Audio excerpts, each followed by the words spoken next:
अस्सलामु अलैकुम वरहमतुल्लाहि वबरकातुहू। उम्मीद करती हूँ इंशाअल्लाह ताला आप सभी ईमान और सेहत की बेहतरीन हालत में होंगे। अल्लाह ताला आप सबको अपने हिफ्ज़ व ईमान में रखें।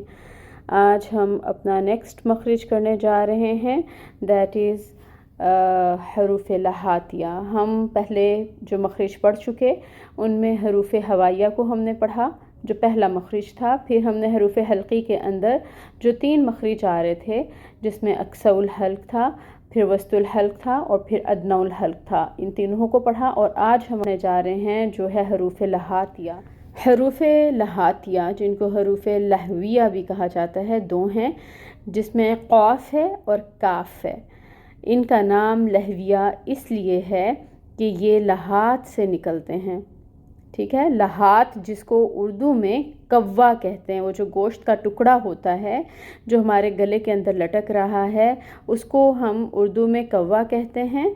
और ये वो जगह है जिसको लहात कहा जाता है जो ज़ुबान के आखिर में हल्क के इख्तिताम पर ऊपर के हिस्सा में है।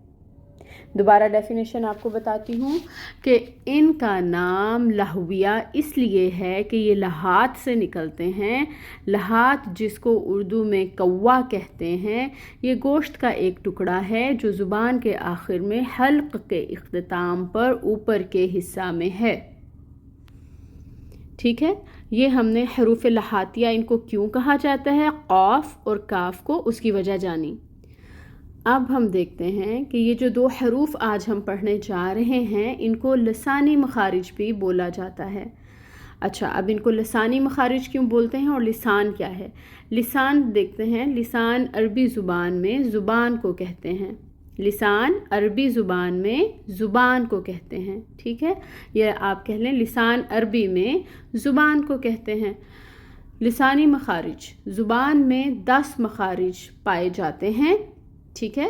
ज़ुबान में 10 मखारिज हैं, यानी आप कहें कि ज़ुबान के 10 हिस्सों से जो है वो मुख्तलिफ़ हरूफ के मखारिज निकल रहे हैं। अब 10 मखारिज जो हैं, ये जो 10 मखारिज हैं इनसे 18 हरूफ अदा हो रहे हैं। कितने हरूफ अदा हो रहे हैं?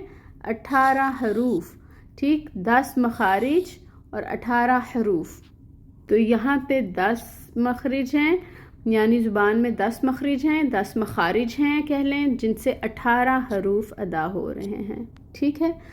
चलें, अब हम अपना जो है नेक्स्ट स्लाइड पे चलते हैं।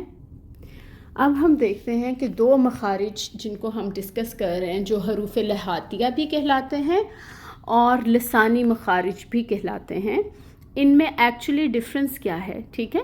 क़ाफ और काफ का डिफरेंस क्या है? क़ाफ जो है ये मुफ़ख़म है, ठीक है। ये हरूफ मुस्तआलिया में से है, यानी इस क़ाफ को हमेशा पुर करके मोटा करके पढ़ा जाता है।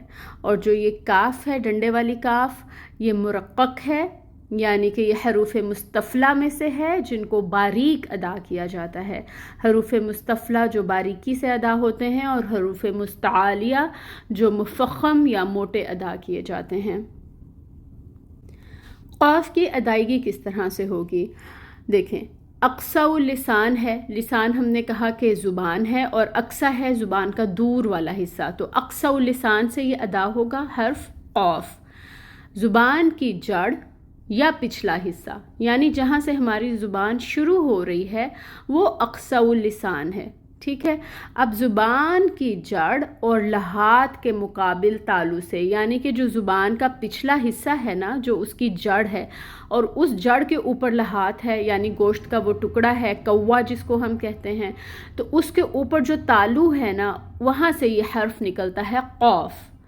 ज़ुबान की जड़ और लहात के मुकाबिल तालु से निकलता है। ये इसकी डेफिनेशन हो गई। अब इसकी मिसालें हैं, जैसे हम इसको पढ़ते हैं पहले हरकात के साथ, क़, क़ी, क़ू। फिर हम हमज़ा के साथ इसको साकिन करके पढ़ेंगे। और जब क़ाफ साकिन होता है, आपने एक बात ध्यान में रखनी है, जब क़ाफ साकिन होता है तो फिर इसके ऊपर क़लक़ला होता है। क़ाफ साकिन हो तो क़लक़ला होगा। تو یہاں پہ ہم حرکات لگا کے قاف کو ساکن کر رہے ہیں، تو یہ بنے گا اق، اق، اق، ٹھیک ہے. اور پھر یہ ایک اور ہمارے پاس مثال ہے، جیسے سورۃ القاریہ میں آتا ہے القاریہ. اب ہے کاف کا مخرج.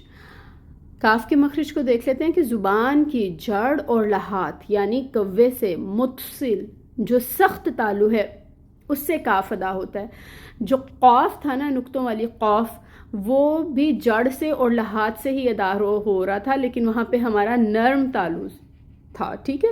اور کاف میں جو ڈنڈے والی کاف ہے، یہ جو اس کے ساتھ ہی تھوڑا سا آگے کی طرف آئیں تو سخت تالو ہے نا، تو وہاں سے ادا ہوتا ہے، نرم سخت تالو سے. تو زبان کی جڑ اور لحات یعنی کوے سے متصل سخت تالو سے کاف ادا ہوتا ہے.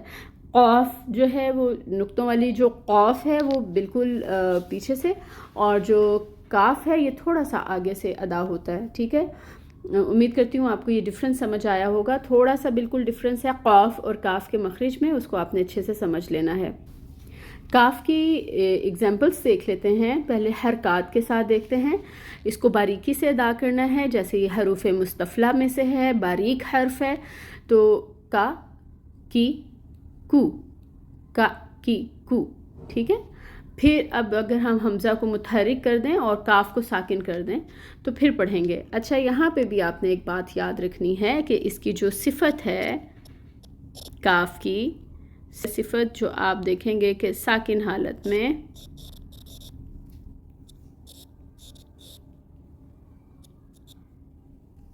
تو اس میں کیا ہے، صرف کہ اس میں ہمس ہوتی ہے، ٹھیک ہے.